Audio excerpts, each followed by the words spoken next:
His last words have been put on T-shirts, and those shirts have made their way into professional sports. NFL and NBA players are making statements, and the latest to do so, the Los Angeles Lakers doing their warm-ups. Every Laker player donned a shirt during warm-ups. Kobe Bryant discusses the humanity of the tragedy. Well, I mean, I think it's us supporting that movement and supporting each other as well as athletes. And I think the beauty of our country lies in its democracy. I think if we ever lose the courage to be able to speak up for things that we believe in, I think we really lose the value that our country stands for. And so, it's important that we have our opinions. It's important that we stand up for what we believe in. And we all don't have to agree with it, and that's completely fine. That's what makes us a beautiful country. Courage to speak out and speak up. That's what this country is all about. It's an American issue, a human life issue, and it's happening to young black men. TJ Hushmanzada is back here at the desk. We appreciate it. We discussed this yesterday on the show. I don't know if you had a chance to watch it. Stephen A., you shared a very personal story with us. Today, I want to get your take on the latest.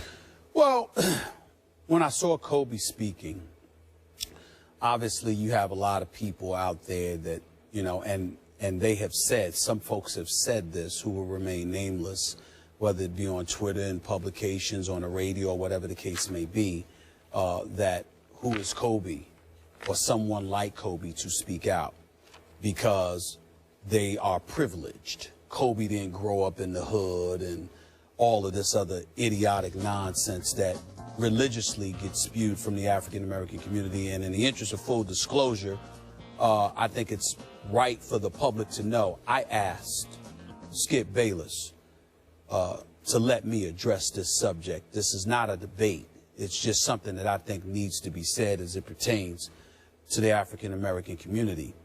On far too many occasions, that's one of the key pivotal things that contribute to keeping us down. Because you have folks who are intelligent, who do think intellectually, who are measured in their approach, who don't engage in emotional reactions, who don't lean on coming from a desolate or deprived environment in order to justify their ability or willingness to give an opinion, an informed opinion. And on far too many occasions, they're dismissed by some within our community because they're perceived as being somebody that doesn't quite understand what we go through because they never went through it. At some point in time, Black America, when it comes to people within our own community, have to make up our mind. In one instance, we're quick to say, it doesn't matter how much money you have or whatever the case may be. If certain segments of our population see that you have a darker pigmentation, a darker hue than someone else, you are subjected to the same plight as the rest of us. Don't forget that Tiger Woods. Don't forget that Michael Jordan. Don't forget that this person, that person. This is what people try to say. But then the second somebody who is black and does live a relatively affluent life has something to say, and you don't necessarily approve of it, then you want to bring in the question, who are they to say it? So on that level, black folks have to make up our minds. And on another note, as it pertains to Kobe Bryant, listen to what the man said. How can you possibly disagree with what he said? And by the way, you might dislike Kobe. Is there any doubt that he is one of the most intelligent brothers that you can find in terms of his ability and willingness to articulate himself, his position, and speak cogently and fluently about where he stands, what he feels, etc.? I remember that I went on the Arsenio Hall show last year, and I spoke in support of Kobe Bryant when Jim Brown had something to say about him. I love me some Jim Brown. I admire this man. I revere him. I respect him. I respectfully disagreed with his position about Kobe in terms of him saying, well, you know what? There are some people that we would have called. Kobe Bryant's not somebody we would have called. To sort of imply that Kobe would not have been the warrior they are. My point We're talking about the summit that Jim Brown called in support of Muhammad Ali. That's right. With Bill Russell and exactly. Yeah. And he's saying, and he has every right to say that, and he would know based on today's Kobe. My point is, has anybody taken a moment to recognize that when you listen to Kobe Bryant, He is somebody that's speaking intelligently, who has adapted to the world that we live in now, understanding that this is not the 60s. Maybe other folks need to do that.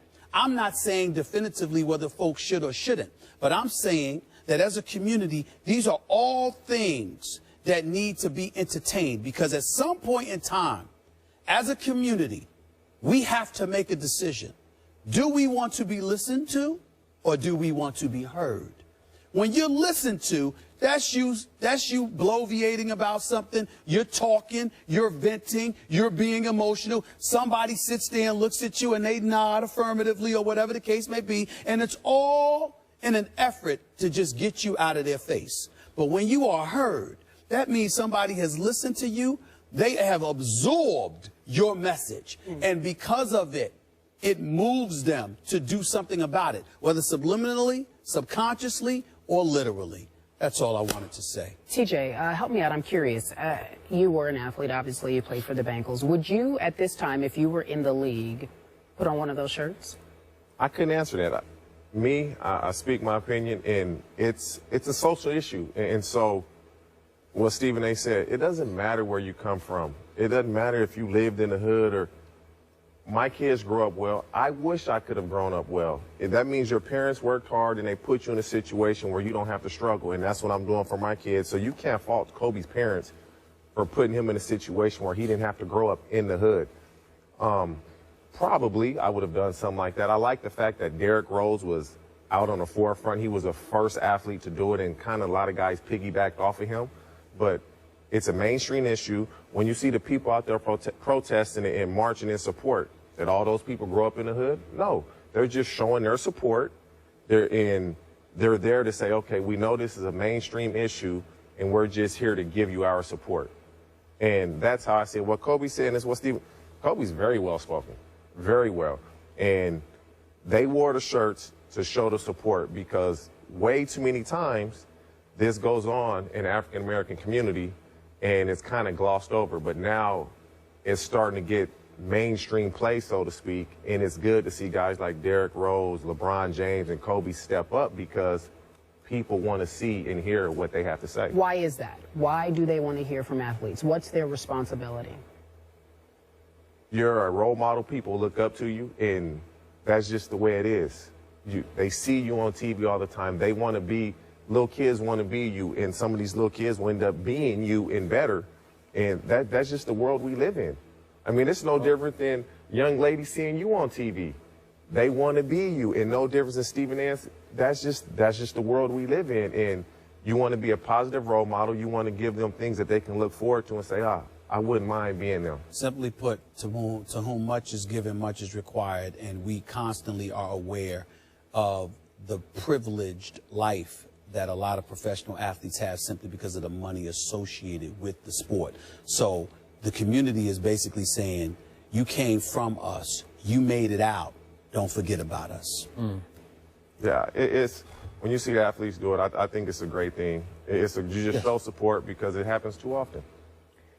Kobe Bryant was eloquent after that game last night. And as you know, it's difficult to sit at your locker after a game in which you scored 32 and you won the game over Sacramento and gather your thoughts as you're wringing wet with sweat and be that eloquent. I was very impressed. That was one of the most profound statements I've heard from any athlete so far. Is that fair to say? Yeah, absolutely. So we did talk about this in our meeting before the show. And I always tell you, I can't even pretend to know what you feel, what Carrie, TJ feels about this issue. So I'm looking at it from a distance. But I was dumbfounded, even in the meeting, when it was brought up that there are those in the black community that you're aware of who somehow don't think Kobe lived the right life to be able to relate to what is going on now. Not necessarily Kobe specifically, but people in his position, Okay. like that don't come. You remember, people have said that about Grant Hill in the past, and people like that, and they were wrong. Okay, so it's not Kobe, it's privileged African Americans is what we're referring to. Okay, but the last time I checked, Kobe Bryant's a black man. I'm willing to bet that Kobe Bryant has been called the N-word along the trail somewhere. Am I right? Yeah, probably. Don't you think he can relate to that I know much? he can. Is he not is he not susceptible to being profiled and pulled over somewhere by some policeman? Is that possible? In Ardmore, Pennsylvania, 20 minutes outside of Philadelphia, I'm willing to bet. I'm willing to bet, too. Yeah. So I'm just asking you, so can he not relate on some level here? Any black person can relate. Thank you. That's all I want to hear. Yeah, at the end of the day. Kobe Bryant, again, spoke very eloquently. He said it takes courage to speak up and speak out for what you believe in. You said you think that athletes have a responsibility. I also believe that people are just familiar with them. Right. When you see someone you emulate and you want to be, you want to hear what they think. It helps you form your opinion. Because these athletes, Derrick Rose, LeBron, and the Lakers have worn these shirts, I guarantee you'll start seeing kids wear these shirts now because they saw the people they look to on TV wear them, so they'll go personal. Yeah, but when the camera is in front of your face and the opportunity is there to disseminate a message to millions, I don't know if I would have preferred any message better than the one that I just heard from Kobe Bryant. Well said. I don't know if it could have been said any better by a professional athlete. There is nothing that he uttered that can be disputed. All right. Gentlemen, let's leave it here. When we come back, we are talking about basketball.